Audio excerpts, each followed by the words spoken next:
All right, you guys. In section 6.7, referencing back to section 6.6, you guys were finding the rational zeros, any number that can be written as a fraction, that were possible from these equations. Now you're looking for all zeros. So what that's going to include is not only the rationals, but it's going to include irrationals and imaginaries. So I need to walk you through how to find them.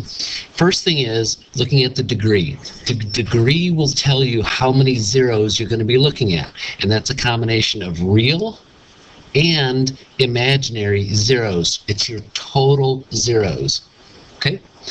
The total number of zeros is the same as the degree, 3.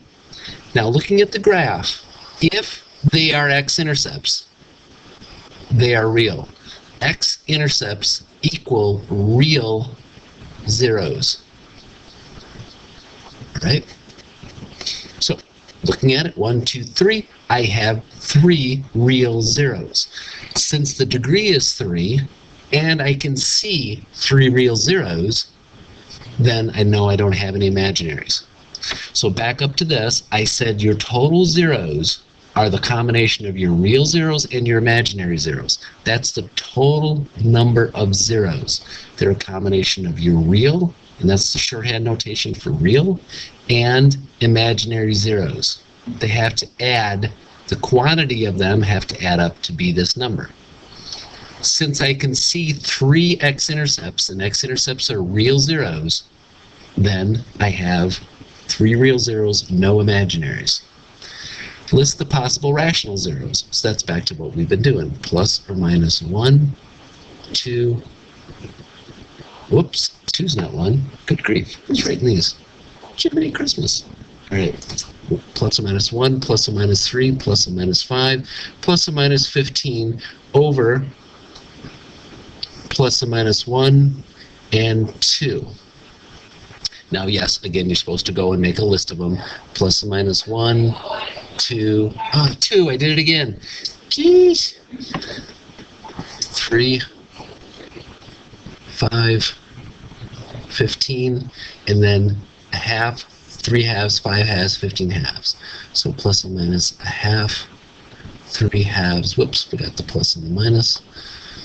Plus or minus 5 halves and 15 halves. Okay, so you write them all out.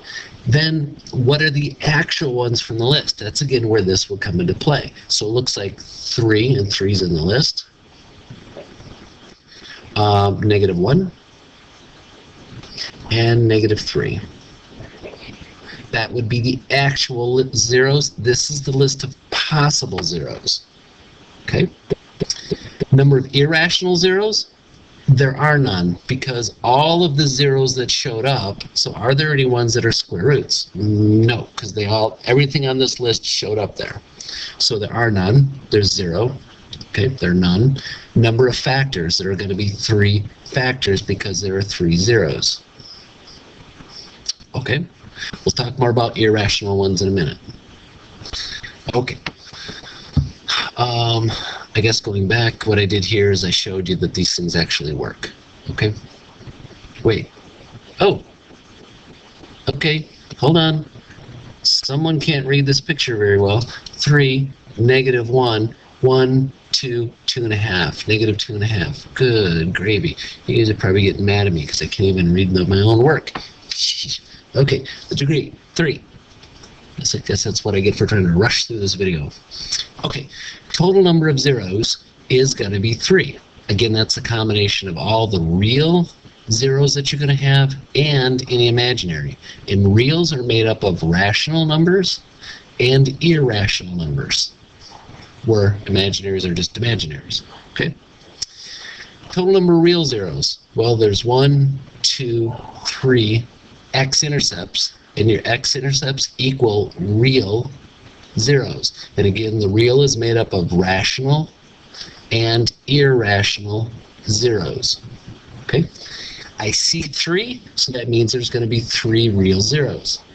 Total of imaginary, none, because all the zeros are present. They're right there, I can see them. List of possible rationals. Plus or minus 1, plus or minus 7, over plus or minus 1, 2, 3, and 6. Looks like if that's 1, 2, let's see. If 7/3 is 2 and 1/3, that is no way that's going to be 2 1/3. Nope. This one, yeah, if I were to guess, you know, 1/3 or a 6th, that looks a bit iffy, but a 6th, okay. Back here, 1, 2, it looks like the negative version of this one, okay. Looks like the negative version of that one. So there's nothing on the list that does that. The reason, there's nothing here that's going to generate this number or this number. If you were going to have rational, okay, then that meant that this thing had to be in that list. These two numbers. Since I can see them, and they're not rational, then those other two must be irrational. And I did the work ahead of time and found that they're the square root of 7. Now, I'm not showing you right now how I know it's the square root of 7, but I'm just needing you to build the awareness that when you can see them, they're actually real, but when they don't show up in this list, and you don't go, you have to go and check it on your calculator to see which ones work. This one right here is 1/6. So I've done that, it worked. So it's 1/6, it's not 1/3. But those two numbers aren't showing up on this list. So what does that have to do with anything? Number of actual rational zeros? Well, the only thing that showed up was a 6th, so there's only 1. So there's 1. Number of irrational zeros. I need to total 3, so that means there are 2 irrational zeros. How many factors are you going to have? You're going to have 3. Now, later on in subsequent screenshots, I'm going to show you guys how I got that it's plus or minus the square root of 7. But for right now, I'm just working with your understanding of visually what must these things be. Okay? The degree is 3. The total number of zeros must be 3. Again, that's a combination of real zeros and imaginary zeros. And the real is broken up into 2 different types, rational and irrational. Okay? All of these have to total 3. Total number of real zeros. There's only one x-intercept, so there's only 1. So that must mean the other 2, because these have to add to 3, the other 2 must be imaginary. List of possible rational zeros, plus or minus 1 and 5. That's it. And what I see there is -5. -5 is the only one that works. Now, because I know that these are the real or rational irrational is only 1, and there's only 1, that means there can't be any irrational. The number of factors, there must be 3. Now, what I need to show you is, because these things total 3, those other 2 zeros must be imaginary. And you guys actually know how to do this. For right now, we don't need to. If you were to divide out, excuse me, I'm going to cough. Excuse me. If you were to divide out the -5 from this, and then do the quadratic formula on left, you would get the 2 imaginary zeros that are indicated here. Okay? Looking at this one, it's degree 4. Total number of zeros is 4. Look at that, I drew 2 4s without it closing and making a 9. Total number of real zeros, 1, 2, 3, 4. There are 4 real zeros. Number of imaginary? None, because I can see all the zeros, so there can't be any imaginaries. Remember, the 0, if it's real, equals your x-intercept. So real zeros equal x-intercepts. Possible list of rational. Okay, big list. Plus or minus 1, 2, 3 doesn't work, 4 doesn't work, 5, 6, 7, 8, 9, 10 would work. 15 19 doesn't work. So 20, 25, so plus or minus 25, plus or minus 50. Okay, I think I got them all. All right, and then over plus or minus 1 and plus or minus 3. Going up here and looking. Okay, assuming that's 1, I'm guessing 2/3 from that list. So it looks like 2/3. 1, 2, a little more than 2, 2.2, 2.3, somewhere in there. 5/3 is 1 and 1/3, oops, 2/3, and that's 1.6 repeating.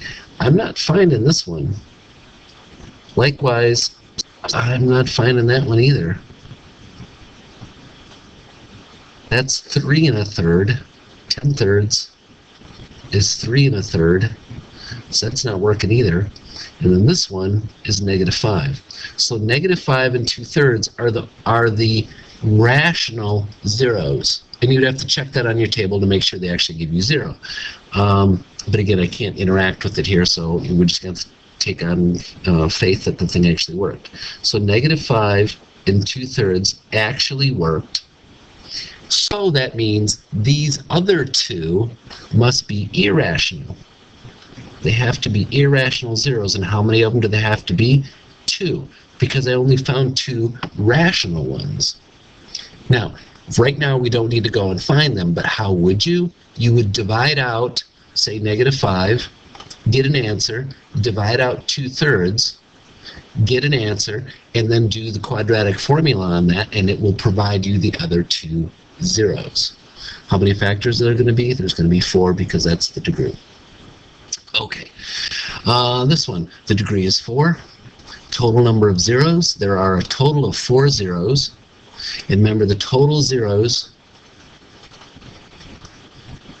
is a combination of your real zeros and your imaginary zeros. Whoops, let me get rid of that little blip. And your imaginary zeros. Okay, and real zeros equals your x-intercepts, and real is broken into rational and irrational numbers. Okay, total number of real zeros, there's only 2. Total number imaginary, well, they have to total 4. Total zeros is the real plus imaginary. You only have 2 reals, because real zeros are x-intercepts, so that means you have 2 imaginary. List of possible rational zeros, plus or minus 1, 2, what would that be? 4. Jiminy Christmas. What, 7? 14 and 28. Okay, now I thought I went plenty slow on that. I didn't think I was being crazy. I mean, should I just start learning how to draw 4 like that? 4, maybe that's the key. Except that looks 9-ish to me, so I don't know. I like my 4s that way. All right. Okay, all over 1s, but all over 1 I don't need to do. Okay, list of actual rationals. Well, if they're going to be, they have to be whole numbers. 1, 2, 3, 4, and then 1, 2, 3, 4, 5, 6, 7. So -7. So I've got list of actual rational. Okay, look at that, it did it. Okay, and the number of irrational. Well, there are no irrationals because the other ones are imaginary. I found 2 rationals, and that's which are the 2 reals. So there are no irrationals. Number of factors would be 4. Okay. This says find all the zeros. Okay. Start out by finding what ones might work. I'm looking for 4 of them. What ones might work. So the possible rational zeros. And 12, and they're all over 1, so I don't need to do it. So then you graph it, you look at it. There's the graph. It looks like I got a choice of 3 and -1. You go and you type them into your table to verify that the things work. -1 and 3 actually work. So that means I've got 2 real, and so 2 real and 2 imaginary. So what I need to do is take 1, -2, 1, -8, -12, and divide out of it those two numbers. Now it doesn't matter which one you do first. I'll do that one only first because it's farther left. Okay, whatever. Okay, so that would be -1, -3, 3, 4, 4, and -4, -12, 12. And once again, I need 0, and I got it. Then I have to divide out the 3. 0, 0, 4. Hey, I got it. 12 and 0. Woohoo! Okay, so you're left with remainder number x squared. So I've got x squared plus 4. I want to find the other zeros, so I set this equal to 0. You could do the quadratic formula on this, but notice the b is missing. The easiest way to do this is it's called extracting the root. Subtract the 4, take the square root. Remember, a plus or minus shows up whenever you put an even root on the page that wasn't there before. The negative comes out as I, and the square root of 4 is 2. So plus or minus 2i are your other two zeros. So when it says find your total zeros, this isn't a fraction, it's just listing them. There they are. Find all the zeros. Okay? All right, write the polynomials with the following zeros. Okay, if these are the zeros, you can always start by writing x minus and then fill those numbers in. So -1, 2, 3. Now, I'm stressing it to you guys this way only because I'm needing you to understand how you actually get them, because when we start getting into ones like this, they get a little more complicated. It's not just taking the opposite of it. Okay, so here goes. Write the polynomials. So that means you guys actually have to multiply this thing out. So x squared minus 2x plus 1x is minus 1x minus 2. And then you multiply that by x minus 3. In the interest of time, I'm not going to do this. You guys sure do know how to do it. If it was me, I would draw a box. So that would be x squared minus 1x minus 2, x minus 3. Multiply it out and get an answer. One like this. X minus, and x minus. You fill in the square root of 2, you fill in negative square root of 2, and then you fill in 4. Okay, did it. That's the difference of square pattern, and you guys should be comfortable with this. We've been doing it for months now. When you have the same thing in each one, but one's a minus, one's a plus, you square the first thing, minus square the second thing. So that should go really fast, okay? Trying to reinforce those skills. And then you FOIL this out and you get your answer. One like this is trickier. X minus, notice I'm giving myself a wide berth here. When you go ahead and fill this in, I'm going to draw parentheses here because you're going to fill in a 3 plus the square root of 2, and you're going to fill in a 3 minus the square root of 2. Now that 4 is not that big a deal, you just fill it in x minus 4, and you got it. Here, that subtraction has to distribute through. Notice, guys, in both of them it's minus 3, and then the plus becomes minus, and the minus becomes plus. Now, how would I do this if I was doing it? I would draw a box, and this is going to be a 3 by 3, and I'd have x minus 3 minus square root of 2, and x minus 3 plus the square root of 2. And I'd multiply this out. So this would give you x squared minus 3x minus square root of 2x minus 3x, 9. That would be 3 square roots of 2 square root of 2x minus 3 square roots of 2, and that would be minus 2. And anything that has a square root in it should have an opposite, and they should cancel if everything went okay. And now you just collect like terms. X squared minus 6x plus 7. And that you then multiply by x minus 4. You guys know how to do that. I'm not going to take your time in the video to go ahead and do that. Okay? When you have imaginaries, you start out the same way. So that would be x minus positive 3i, x minus negative 3i, and then x minus 5. That's the difference of square pattern. I would multiply those first. So that's going to be x squared minus, so you square the first thing, minus square the second thing. Remember, I squared is negative 1, so it's x squared minus 9 times negative 1. So that's x squared minus a negative 9, or x squared plus 9 times x minus 5. Again, you guys know how to FOIL that out. I'm not going to take the time to do it. Okay, ones like this. That's, notice it still has the plus and minus. I'll do the setup and leave it to you guys.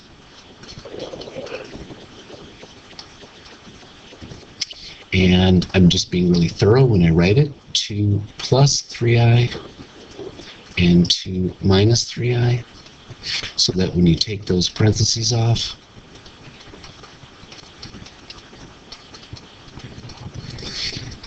I would then draw a lattice or a box, whatever you guys want to call it.